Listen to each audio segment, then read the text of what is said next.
You have to learn how to get photography clients.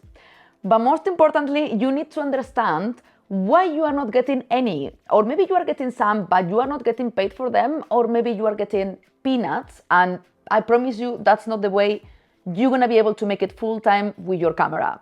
So if you're interested about these topics, many others within the creative industry, and also some photography vlogs of my travels that I already started, make sure to subscribe to my channel and click the bell button to be notified about my weekly videos. So there are a few reasons why you may not be getting photography clients. But I'm gonna talk about the most common and the ones I did myself as well when I started, because beginners, we do mistakes and it's totally normal. So you're gonna be able to fix all of this today. And the first one is quite obvious, but is that you are not approaching photography clients or you are not approaching enough. This is something I used to do, okay? Maybe I research a little bit and then I send 3, 4, 5 emails per week and I was feeling super achieved and waiting to receive the bookings. Never gonna happen, okay? You're gonna have to pitch many emails, many days, for weeks, and a good amount of them and very targeted to the audience you are looking for to be able to get some replies back. It's not enough with sending 5 emails per week, guys. If you wanna make a living with your camera, you're gonna have to work hard to look for clients. And don't worry, because at the beginning it's hard, but then when you have a few, it's way better and way quicker the process, because word of mouth is very, very good to get more clients, and obviously you will get more portfolio, and then everything is gonna flow naturally. And the second mistake is that you don't know how to approach them. Another mistake I did myself. I didn't know how to redact emails to be professional and interesting enough for them to click on my website, because this is super important. You can have an amazing portfolio, but if you don't get the client to see your work, that email is totally pointless. So you're gonna have to mix a bit of professionalism and friendship. You're gonna have to be very casual in the emails, but very professional, very warm with your emails, because don't forget, you are talking to a human being and they don't want this kind of copy-paste emails. I say this many times on my videos, don't copy-paste, do your research and approach them the right way. And I do have a video about how to find clients regardless of your level of photography. So please, if you didn't watch it yet, go check it out, because it's gonna help you a lot. It's exactly what I used to do to find clients. And for me, it worked. So I'm pretty sure it's gonna work for you as well. I'm gonna link it here and also below.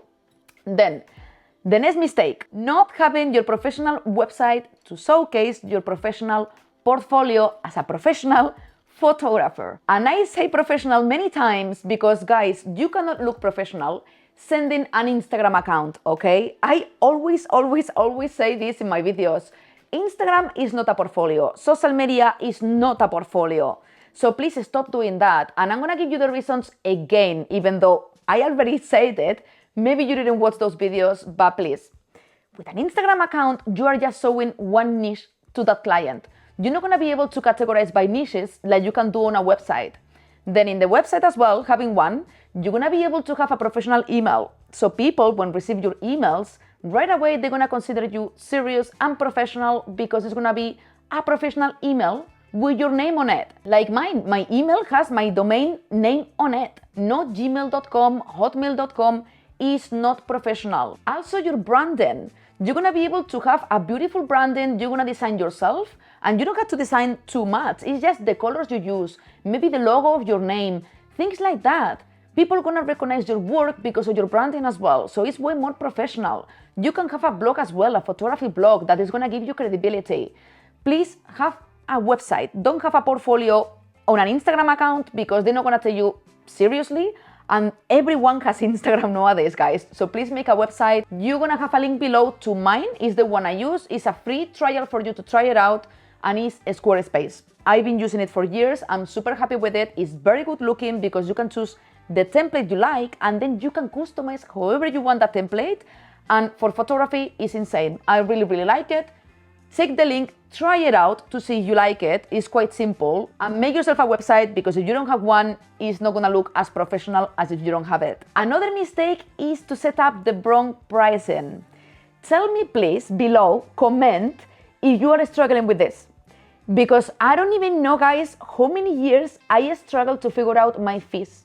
My real fees, because you never know how much to charge, okay? You don't know if you are charging too much or too little, or maybe you are charging by photo, by your time. Maybe in your town, you have no clue how much to charge in compared to other photographers. So you're gonna have to figure out this, and it's very, very hard. But guys, I'm doing currently my first photography course ever. I never did one before. And it's about this topic. And I did it about this topic because it was a pain in the ass for me. So I really hope it's gonna help a lot. I don't know exactly when I'm gonna release it. Bear with me because I'm super busy and it's quite slow, the process, but I would like to release it by the end of the year. But I'm gonna explain everything. How much you should charge depending on your level of photography, depending on your needs, depending on your location. If you should charge by photo or by time. How I personally do it, I'm gonna put everything there because I think it's gonna have so much value. Because I wish I would have a course like that when I started because it was super bad for me and I actually lost a lot of money because I was undervaluing my price. So yeah, that course is on the way. But for now, make sure, for example, if you're a portrait photographer or product photographer, investigate in your area other photographers, how much they charge. Maybe go to their websites, check their prices and how much they charge, but then as well, take a look at their level of photography. Because maybe that photographer is getting paid this fee, but then maybe your level is worse or better. So you're gonna have to be very judgmental with your photography work, which I know is very hard, for good and for bad, and try to set prices according to the place you live. But the pricing is one of the reasons as well your clients can back off and don't book you. And another super mistake I keep seeing everywhere all the time, I think is the most common, is even if you have a website, is not clear and organized, guys. And I've been guilty of this. So I tell you this because I've been guilty of this too. It wasn't clear. For me, I love shooting within many categories. And as you may know, if you follow my channel, I'm a portrait photographer, but I do love lifestyle photography. I love travel photography. I'm coming back to it finally, and I love it. And I love other categories. So I didn't want to sacrifice that. So in the website, what you have to do is be super organized with the niches. And many of you are asking me, Laura, what should I put in the main page? So what you have to do is put in the main page your main niche, the one you enjoy the most and the one who is gonna get you most clients.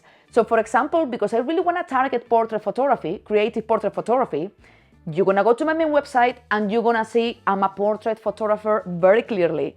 And you're gonna see I do it creatively. I put my favorite shots over there because I want my potential clients to see the best of me, what I do the most and what I love the most, okay? They can see as well that I do lifestyle photography, that I do fashion photography, product photography, I do travel as well.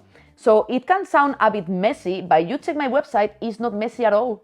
And I always ask feedback to my clients. So this is a trick you can also do as well. It's a bonus tip. I like to ask for feedback because maybe for you, your website is clear because you know what you do. But then a client from the outside see it very differently. And they're gonna see your website and maybe they consider it's very messy. Mine, for example, the one I have right now, everyone told me, Laura, is super clean, I love it. Plus you have other categories and you are good at them as well. But it's very clear you're a portrait photographer. That's the best feedback I can have because that's what I wanted from my website. And it did cost me 13 years, 12 years. I don't know for how long I've been having this one. I think 2-3 years. Guys, till I have this one, I was doing so many mistakes. It was very confusing, but now it's very clean. So if you like, take it out and take it as a reference for yourself. Obviously, using your own design, using your own creativity, and using your own niches. But you're gonna be able to have a good reference point. Please watch the video I have about how to make a photography portfolio the right way. It's not enough with having a photography website, okay? Many people think you put your beautiful pictures there and that's it. No, I used to do that and I never got bookings. So in that video, I explained so many tricks you can do. So the clients that go to your website, they click in contact me and they actually contact you and book you. And it's been a life changer. All the changes I've done in this website because now using those tricks, I'm getting bookings way more than before. I can promise you that. So in that video, I tell you everything you should do and how you have to structure the website for you to get bookings. So I highly recommend you to watch that video and the one about getting clients regardless of your level. That's gonna be literally the main base you need to start getting paid with your camera, guys. And it's not that hard. I promise you, it's not that hard. it's hard when you don't know how to do it. Because it was so hard for me when I started because I didn't know how to do it. But now that I know, I'm quite confident that you using this, you're gonna be able to get bookings as well.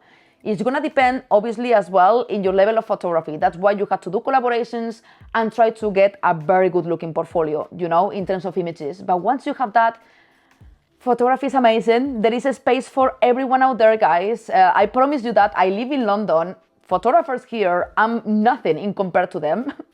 They are so good. And guys, I have work. I have a full-time income with my camera, and the photographers here are insane. So please don't get discouraged because there are levels for everyone.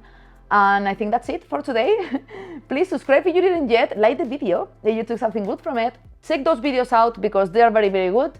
And I will see you in the next one. Ciao.